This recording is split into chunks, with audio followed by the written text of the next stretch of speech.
우리 좌우 계신 분 바라보면서 이렇게 인사 한번 하겠습니다. 주님의 이름으로 사랑합니다. 오실 줄 알았습니다.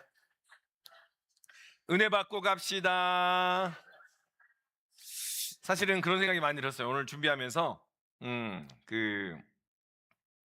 어떤 생각이 들었냐면 비 오는 수요일 날 주님이 오신다고 그랬잖아요. 우리가 흔히들 농담으로 그러잖아요. 그런데 비 오는 금요일, 공휴일인 금요일, 비 오는 공휴일인 금요일 날 주님께서 성령을 부어 주실 줄로 믿습니다. 예. 특별히 저의 머릿속에는 그런 생각이 있어요. 어떤 생각이냐면 지난번에 그 청년부 동교회 수련회 갔을 때 저희가 되게 신나게 뛰며 찬양했던 기억이 있어요. 그때 뛰고 춤추며 찬양했던 그 기억이 있어서 그러한 또 기대가 또 우리 안에 있는데, 오늘 함께 또 말씀을 나누고 기도할 때 하나님의 성령의 충만함이 여러분과 함께 하시기를 소망합니다. 그 성령의 충만함으로 우리가 염려하는 것들, 걱정하는 것들을, 그것들을 돌파하시는 하나님의 그 능력을 경험하시기를 소망합니다. 예, 함께 기도할 때 마찬가지예요. 여러분, 거듭거듭 말씀드립니다. 기도의 자리, 일주일에 딱 1시간 우리가 함께 모여 기도하는 거잖아요. 일주일에 함께 1시간 모여 기도하는 거기 때문에 오늘 그냥 잠깐 기도하다 가야지, 아니요. 여러분, 이 시간은요, 우리가 2시간 기도하는 동안 정말 사생결단, 오늘 아니면 은혜가 없습니다라고 간구하면서 기도해야 될 것 같아요. 왜냐하면 여러분, 우리가 마주하는 일들이 너무나 많잖아요. 예, 우리 육신의 문제도 그렇고요, 관계의 문제도 그렇고요, 우리의 자녀와 가정의 일들, 그 모든 것들 꺼내놓고 펼쳐놓고 우리가 구해야 될 거 아니겠습니까? 그리고 기도할 때 여러분 그렇잖아요. 어떤 분들은 그냥 눈물 콧물 쏟으며 도전하고 기도하고, 그런데 나는 맹숭맹숭 가면은 우리가 좀 그렇잖아요. 그렇죠?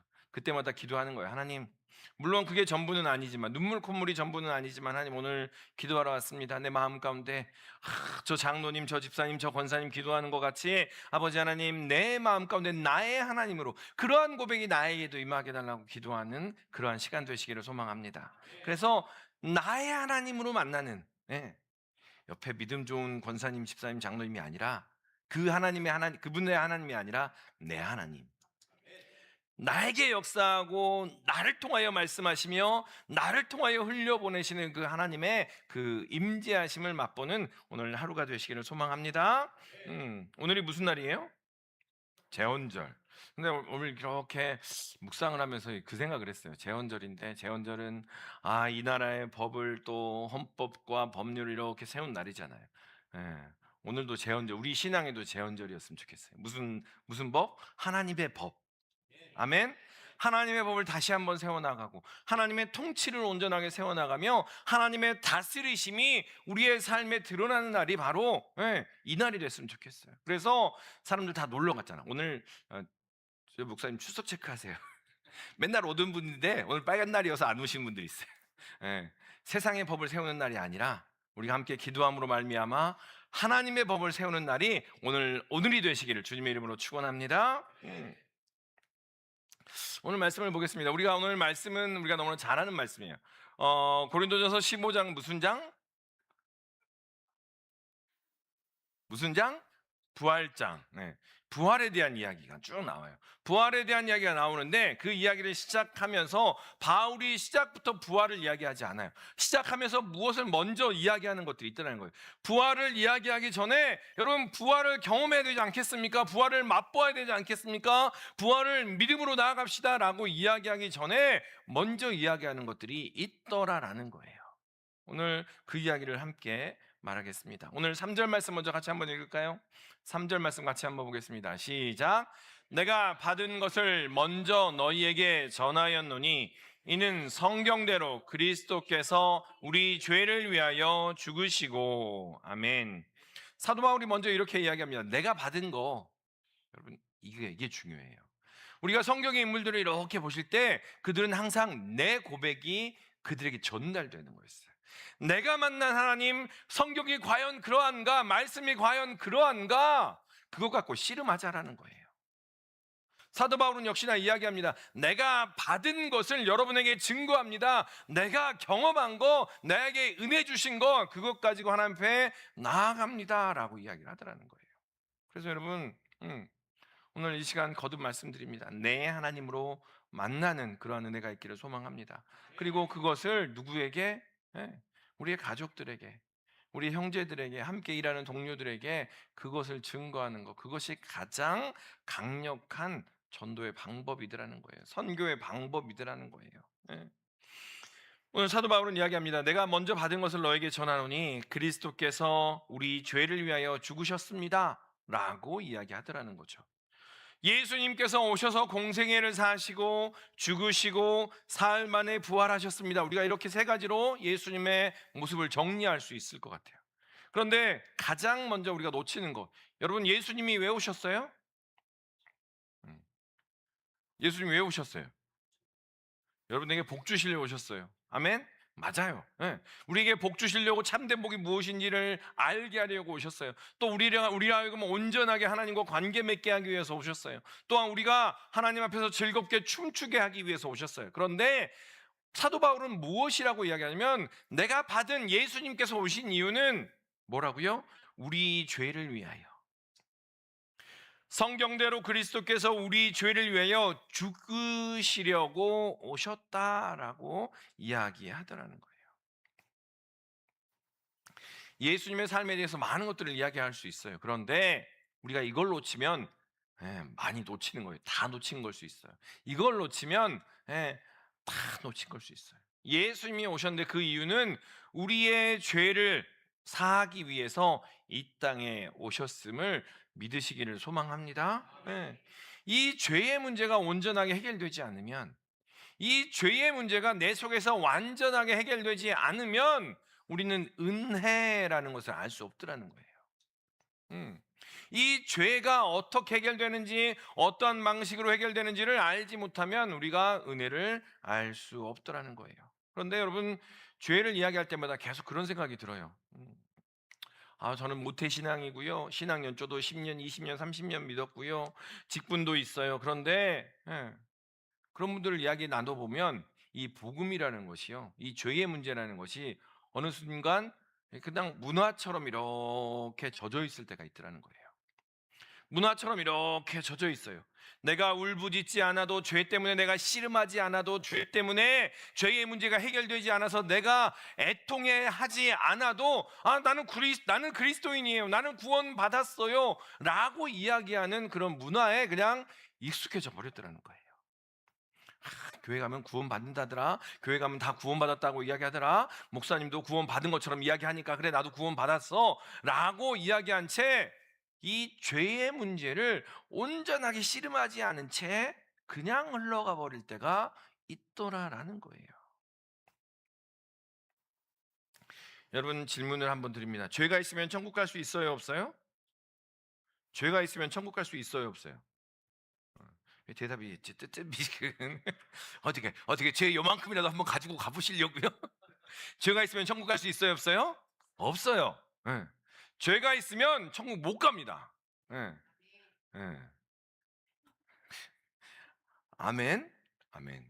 죄 있으면 천국 못 갑니다. 그리고 여러분, 어떻게 그 죄를 없애보려고 한번 애써 보셨습니까? 애써 보신 적 있으세요? 그 죄 때문에 처절하게 씨름해보고, 여러분, 그 중세 시대 이전에 그 교부들이라고 있어요. 그러니까 12명의 제자들을 통해서 12명의 제자들을 통해서 하나님의 말씀을 배운 사람들이 바로 속사도라고 이야기하고, 속편이죠. 속편.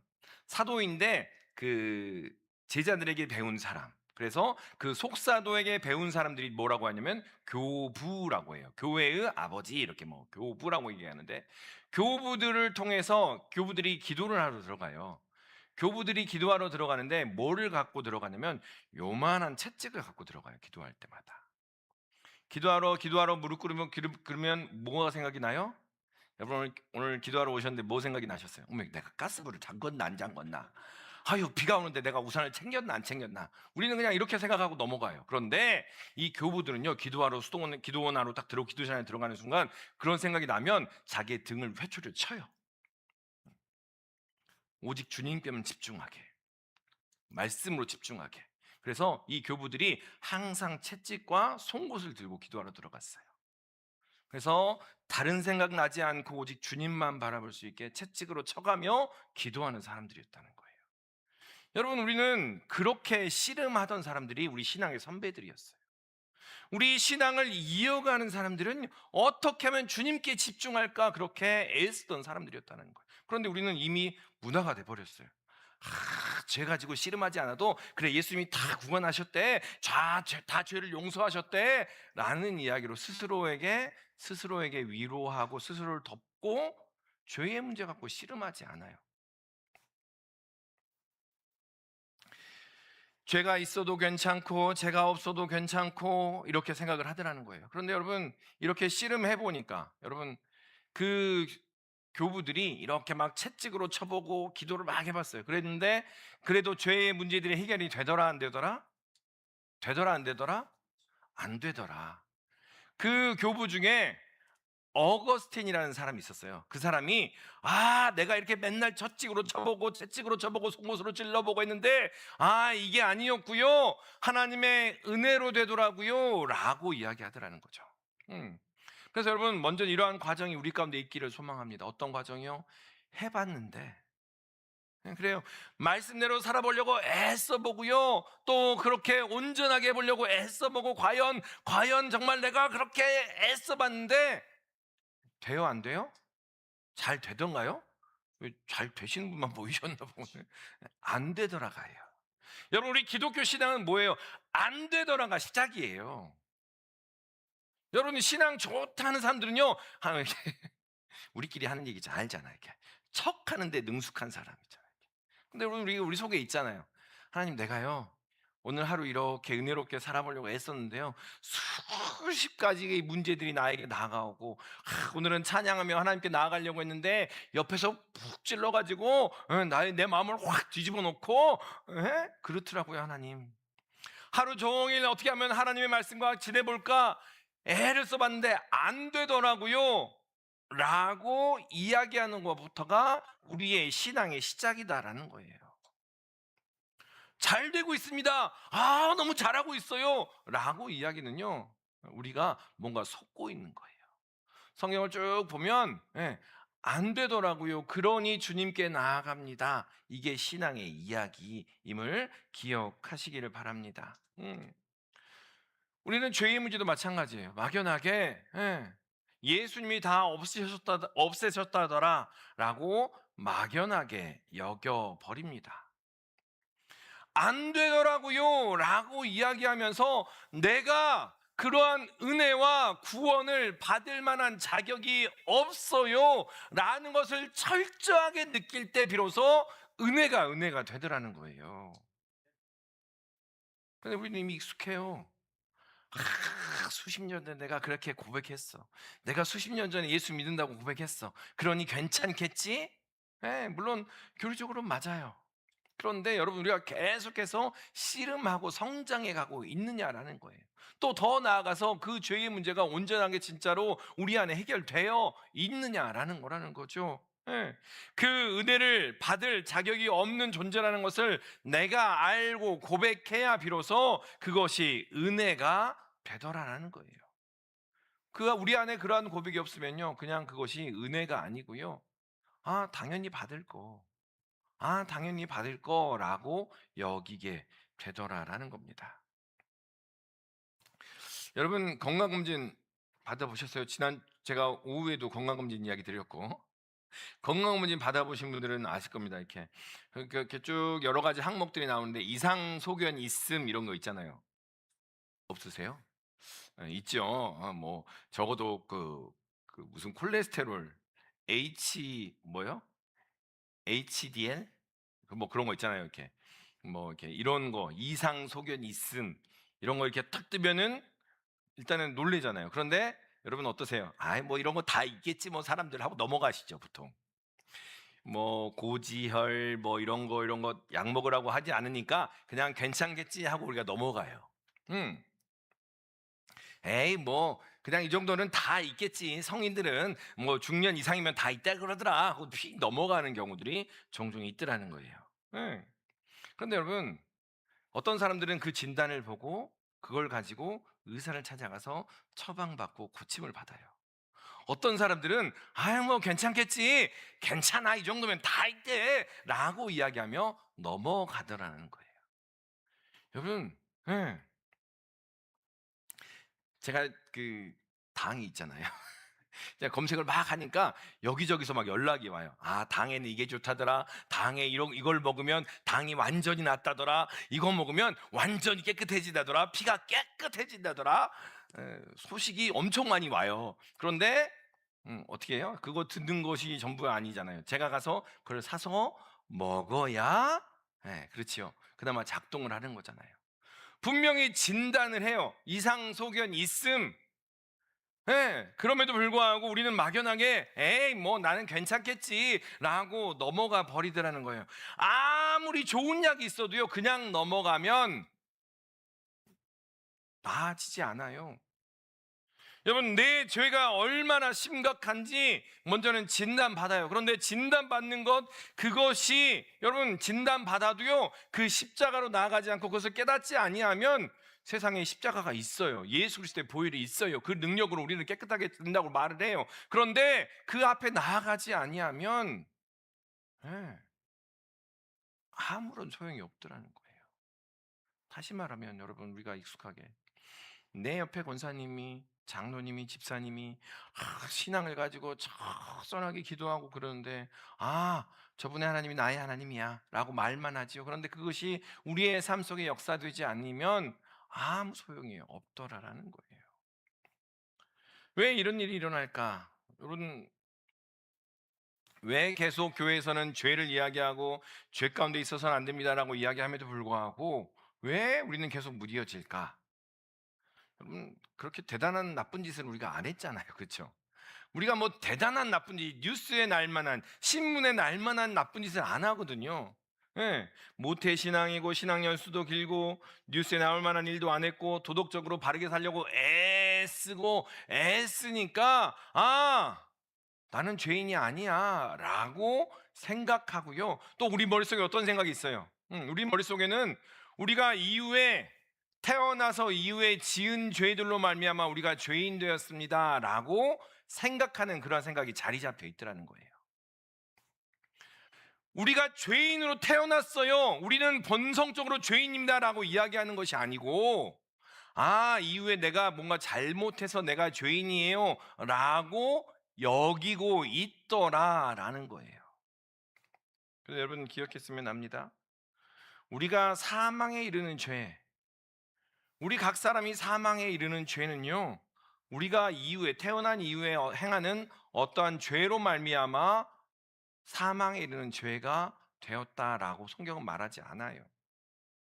그 행한 죄는요 어떤 거냐면, 우리가 죄인이기 때문에 나타난 결과라는 거예요. 결과.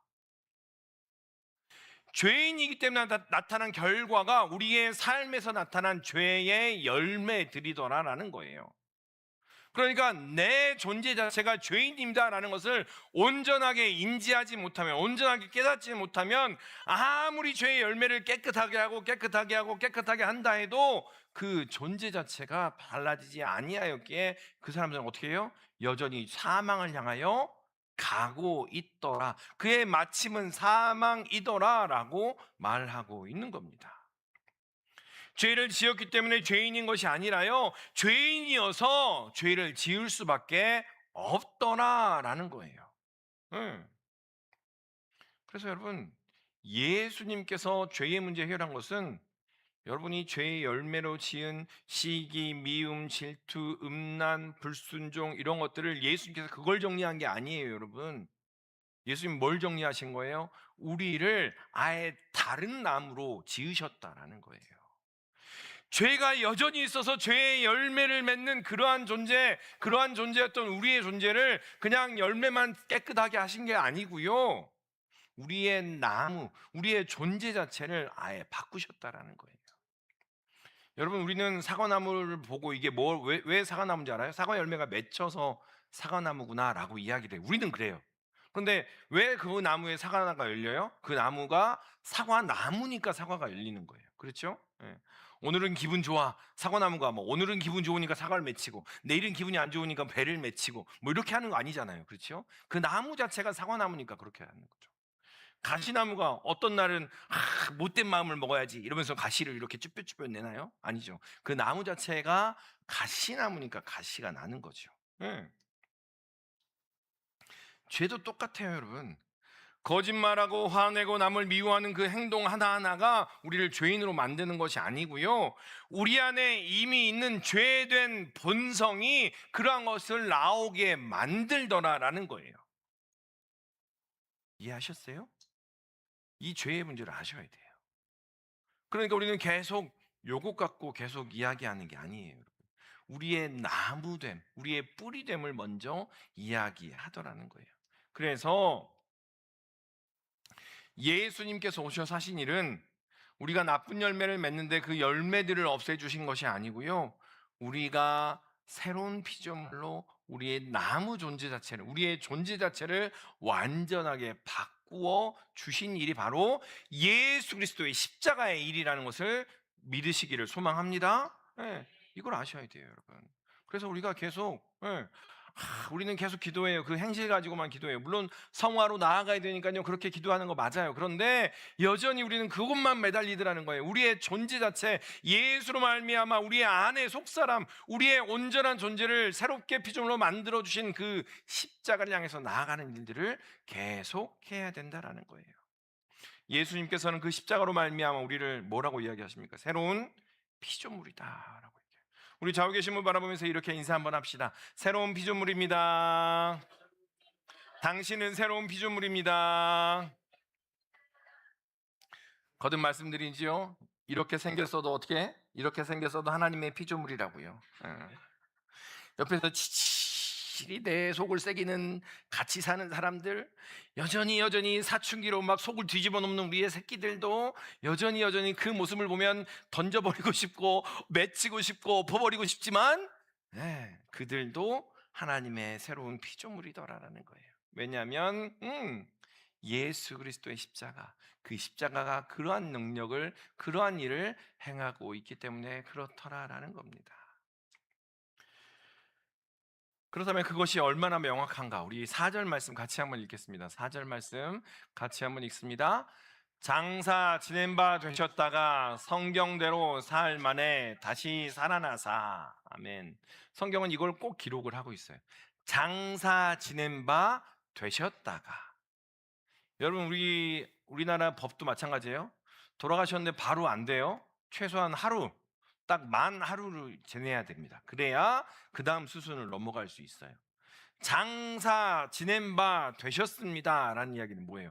예수님께서 진짜로 완전히 죽으셨어요 라는 표현이잖아요.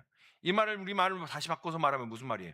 우리의 죄가 예수님께서 완전히 죽으심으로 완전히 사함 받았습니다 라는 이야기예요. 아멘.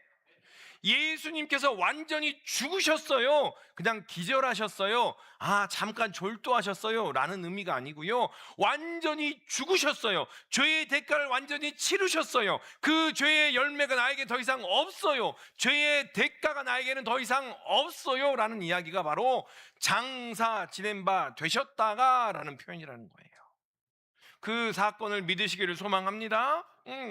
죄가 어중간하게 처리된 게 아니라는 거예요. 끝까지 처리됐다라는 이야기고요. 다시 말하면 우리 세상 사람들은 뭐라고 해요? 죽음이 끝이라고 이야기해요. 죽는 게 끝이라고 이야기해요. 그런데 오늘 4절 말씀, 장사 지낸 바 되셨다가 성경대로 사흘 만에 다시 살아나셨습니다. 죽는 것이 끝이 아니더라고요 라고 선포하더라라는 겁니다. 여러분, 부활, 다시 살아나셨습니다 라는 이야기는요, 우리는 그냥 이야기해요. 예수님께서 부활하셨습니다, 죽음을 이기셨습니다. 이게 여러분에게 어떻게 작동되시나요? 부활절도 아닌데 왜 갑자기 부활을 이야기하시나? 부활이 여러분에게 매일매일 삶 속에 어떻게 역사되냐는 거예요. 자, 오늘 로마서 8장 15절 말씀 같이 한번 읽습니다. 시작. 너희는 다시 무서워하는 종의 영을 받지 아니하고 양자의 영을 받았으므로 우리가 아빠 아버지라고 부르짖느니라. 아멘. 예수님께서 부활하셨습니다 라는 이야기는요, 단순히 죽음을 이겼습니다 라는 이야기에 멈추지 말았으면 좋겠어요. 그 이야기는요, 이제는 하나님과 우리와의 관계, 예수님과 우리와의 관계가 아빠와 아들과의 관계, 아빠와 딸의 관계가 되었더라라는 것이라고 성경 말해요. 예수님께서 부활하셔서 이제는 우리가 양자가 되었어요. 예수님께서 부활하셔서 우리가 이제는 그 예수님께서 우리 안에 계시니 우리는 하나님의 자녀가 되었어요 라는 이야기다라는 거죠. 여러분, 입양 가정 이야기를 이렇게 보면, 저희도 주변에 이제 보시다 보면 입양 이렇게 한 경우들 보잖아요. 되게 까다롭고 어렵지요. 예. 그런데 법적으로 입양이 딱 되면 법 안에서는, 그렇죠? 물론 부모님들이 TV 다 들어보면 그렇죠, 뭐 친자와 입양한 자녀는 또 다르게 하시는 분도 계시겠지만, 예, 법으로 이렇게 법에 보면 친자녀와 입양한 자녀는 동일한 상속권을 갖게 되더라는 거예요. 예. 예, 분명히 핏줄로 태어났는가 아닌가로 구별되는 게 아니에요, 여러분. 상속하고 자녀로서 권한은요, 예, 법 안에서는요, 누구의 이름 아래 정식으로 입적되었는가라는 거에 따라서, 예, 핏줄이 문제가 아니고 그 법 안에서 어떻게 기록이 되어 있는가라는 것으로 함께 그것을 보더라라는 겁니다. 그러니까요, 친자녀가 있어요, 이 자녀는 입양했어요, 이게 차별이 있는 게 아니라는 거예요. 여러분, 우리가 마찬가지입니다. 이스라엘 백성이 사실은 그거에 매여 있었어요. 우리는 하나님께 선택받은 백성, 우리는 하나님께 선택받은 사람들, 우리는 하나님께서 우리를 선택하셨던 사람들, 이러한 것에 그냥 스스로 높아지니 오히려 하나님께서는 새로운, 그 길을 만들어 내셨다라는 거지요. 우리가 하나님의 자녀가 된 것도 똑같습니다. 원래 우리는 하나님의 핏줄이에요? 원래 우리는 아니에요, 여러분. 그렇죠? 우리는 원래 하나님의 핏줄로 태어난 존재가 아니었습니다. 그런데 예수님께서 십자가에 죽으시고 다시 사심으로 인하여 우리를 법적으로 완전하게 하나님의 자녀 되게 하셨다라고 하나님께서 선포하시더라는 거죠. 예수님께서 십자가에서 완전히 죽으시고 완전히 사셨습니다 라는 그 선포로 말미암아 이제는 우리가 하나님의 자녀가 됐다는 거예요. 그런데 우리는 어떻게 살아요, 여러분? 꼭 서자처럼 이렇게 끼우끼우. 우리는 분명히 하나님께서는 이미 선포하셨어요. 너희는 내 백성이고 내 자녀이고 내 모든 소유를 함께하는 자녀들이라고 선포함에도 불구하고 우리는 쭈뼛쭈뼛 하더라는 거죠. 요즘엔 이제 커피 드시러 오세요, 커피 드시러 오세요 안 하니까 잘 안 올라오세요. 그래서 커피가 항상 남아요. 큰일 났어 이제. 좀 커피 드시러 오세요. 그런데 이렇게 말하지 않아도, 이렇게 말하지 않아도 제 사무실에 이렇게 당일실에 불쑥불쑥 들어와가지고 냉장고 벌컥 열어서 아이스크림 꺼내 먹고 음료수 꺼내 먹고 하는 놈들이 있어요. 어떤 놈이에요? 저희 집에 있는 저희 집 애들. 저희 딸 이번에 오더니 냉장고를 퍽퍽 열더니 아이스크림 막 꺼내 먹고 음료수 꺼내 먹고 내내 있다가 편안하게 있다가 가더라고요. 그래서 야, 이거 이상하다. 이것이 여기가 그 자리가 아닌데. 왜요? 애들은 누구 자리에, 거기가 아빠 자리인 거죠. 아빠 사무실인 거예요. 여러분, 자녀라는 건 그런 거예요. 자녀는 그런 겁니다.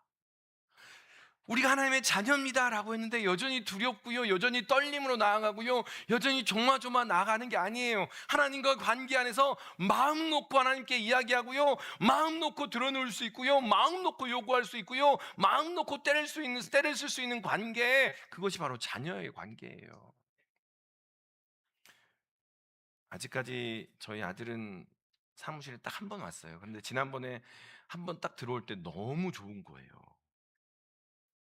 너무 좋더라고요. 이것이 사춘기 때였으니까. 여러분, 사람의 마음도 그러하다면, 사람의 마음도 그러한데, 우리가 정말 하나님이 이러지요, 하나님께 나아가고요, 하나님께 때를 쓰고요, 우리의 마음을 탁 열어서 하나님께 쏟아놓은 그 자녀로서의 그 모습을 가지고 나아간다면 하나님께서 얼마나 기뻐하시겠냐라는 거예요. 신앙 좋은, 아니요, 그래요. 신앙 좋은 거 좋은 거예요. 알았어요. 신앙 좋은 모습이 뭔지는 알겠어요. 그런데 하나님과 1대1 관계에서도 그냥 할 말 할 말만 딱 하는 게 아니고 다 쏟아놓자라는 거예요. 도대체 왜 그러냐고, 왜 내 삶이 이러냐고, 왜 그러냐고 라고 오히려 때를 쓰기도 하고요. 그 모든 것들을 다 이야기하는 것, 그것이 자녀로서 하나님께서 우리를 기록해 놓으신, 이름을 올리신 이유더라라는 거예요. 여러분, 우리는 하나님의 자녀입니다. 믿으십니까? 예. 그렇다면 이 말이 그렇다고 애쓰지 말자라는 게 아니에요. 예. 구원이 시작됐다라고 말씀드렸어요. 그리고 과정 중에 있다라는 거예요. 음. 바울이 이야기하잖아요, 로마서에서. 그렇다면 은혜를 더하게 하려고 죄 가운데 거하게 하겠느냐? 아니다. 믿는 사람들, 하나님의 자녀는 죄 안에 거할 수 없다라고 이야기해요. 여러분, 나무가 바뀌었어요. 나무가 이제 짠 바뀌었으니까 더 이상 물 안 줘도 되고 햇볕 필요 없고 그런 게 아니잖아요. 살아있는 나무니까 오히려 물도 더 줘야 되고요, 햇볕도 더 필요하고요, 양분도 더 필요한 거예요. 예. 우리가 여러분, 그 열매가 아직도 짠 바뀌었는데 아직도 남아있는 것들 때문에, 그 영양 때문에 아직도 죄의 열매들이 맺히더라는 거죠. 그래서 더 우리가 물도 필요하고 양분도 필요하고 더 하나님의 은혜가 필요하다라는 거예요. 기억하셨으면 좋겠어요. 내가 이거를 없애야만 구원받습니다가 아니고요, 오히려 그것을 떨어내기 위해서 하나님의 은혜가 필요한 거예요. 우리는 이미 하나님의 자녀이니까. 아멘. 예. 그래서 이야기합니다. 더 나아가서 이렇게 이야기를 해요. 더 나아가서 우리 갈라디아서 4장 7절의 말씀, 자녀에서 멈추라고 말하지 않아요. 갈라디아서 4장 7절의 말씀, 같이 읽습니다. 시작. 그러므로 내가 이후로는 종이 아니요 아들이니 아들이면 하나님으로 말미암아 유업을 받을 자니라. 아멘. 종이었던 사람을 자녀 만들었어요. 아, 자녀였으니까 여기서 끝? 아니요. 그 다음에 뭐라고 해요? 유업을 이을 자다라고 이야기해요. 아, 나는 하나님 자녀니까 여기서 끝 이야기하지 않아요. 유업을 이을 자다라고 이야기해요. 여러분 표정 보니까 그럼 뭘 하란 얘기네? 뭐를 해야 되나 보다, 이런 얘기가 아니고요, 여러분.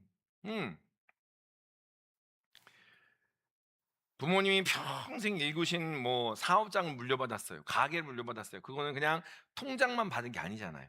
뭐 신용 관계들, 또 정신들, 그 생각들을 이어받은 거잖아요. 여러분, 우리 금폭교회 이렇게 있잖아요. 예. 처음부터 창립할 때부터, 세울 때, 개척할 때부터 세웠던 그 마음을 계속 가지고 가는 거잖아요. 여러분, 다른 교회 경험해 보시면 아실 거예요. 요즘처럼 누가 이렇게 뜨겁게 기도하고 이런 데 많지 않아요. 금요일 날 이렇게 꽉꽉 모여가지고 기도하는 교회들 요즘에 다 이야기해요. 없애자, 없애자, 없애자, 없애자. 아니요. 그런데 우리는 우리 교회의 정신이에요. 기도합시다. 기도로 해결 봅시다. 기도로 끝장을 봅시다. 예. 그게 우리의 마음인 거, 우리의 금폭교회 정신인 거죠. 그거를 이렇게 이어가는 거잖아요. 예. 그 유업을 잇는다는 게 그런 거예요. 관계를 보자는 거예요. 관계. 여러분, 하나님께서 이스라엘 백성을 출애굽을 시켰어요. 근데 이스라엘 백성들이 계속 반역을 해요. 하나님께서 뭐라고 이야기하십니까? 응. 내가 이것들을 싹 쓸어버리고 모세 너로 하여금 새 민족을 나게 할래 라고 말씀하세요. 그때 모세가 이야기합니다. 하나님 그러지 마세요. 하나님 가만히 계세요. 하나님 가만히 계세요. 그러시면 안 돼요. 하나님 그렇게 하셨다가는 이방 민족이 하나님한테 뭐라고 하겠어요? 라고 이야기하더라는 거예요. 또 느헤미야라는 선지자가 있어요. 대부분의 선지자는 하나님의 말씀이 임하여서 선지자 사역을 합니다. 그런데 이 느헤미야라는 사람은 어떤 사람이냐면, 소문이 들렸어요. 예루살렘 성전이 무너졌다더라 라는 이야기를 듣고서 포로된 바벨론에 이미 고위 관직이었는데 그거 다 내려놓고, 내가 가서 내가 무너진 성전을 다시 재건하겠습니다라고 나아가는 사람, 하나님의 말씀이 임하기도 전에 먼저 그 무너진 성벽을 바라보고 나아갔던 사람이 느헤미야예요. 그들을 하나님께서는 선지자라고 부르셨더라는 거예요. 하나님의 유업을 이어받는다는 건 우리가 지난 주일 오후에도 이야기했어요. 뭐라고요? 적극적이고 긍정적이고, 또 뭐예요? 주도적이고, 주적, 긍, 능. 예. 그 네 가지 잘 기억하셔야 돼요.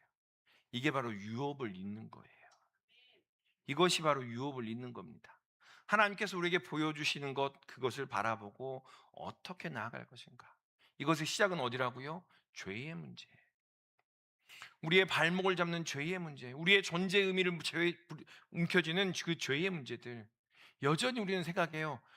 죄의 열매가 있으니까 내 삶이 여러분, 그것 갖고 이제 연연하지 말자는 거예요. 왜냐하면 우리는 이미 새로운 피조물이라고요. 다시 한번 인사하세요. 당신은 새로운 피조물입니다. 자, 가슴에 손을 모으고 나는 새로운 피조물입니다. 아멘. 자, 따라서 한번 해보겠습니다. 우리 문장 한번 띄워주세요. 자, 나는 죄인이었으나 예수님의 죽으심으로 죄 사함을 받았습니다. 나는 종이었으나 예수님의 부활로 하나님의 자녀가 되었습니다. 나는 자격 없는 자나 하나님의 나라의 상속자가 되었습니다. 나는 오늘 그 유업을 이어가겠습니다. 아멘입니까? 기도하겠습니다. 하나님 감사합니다.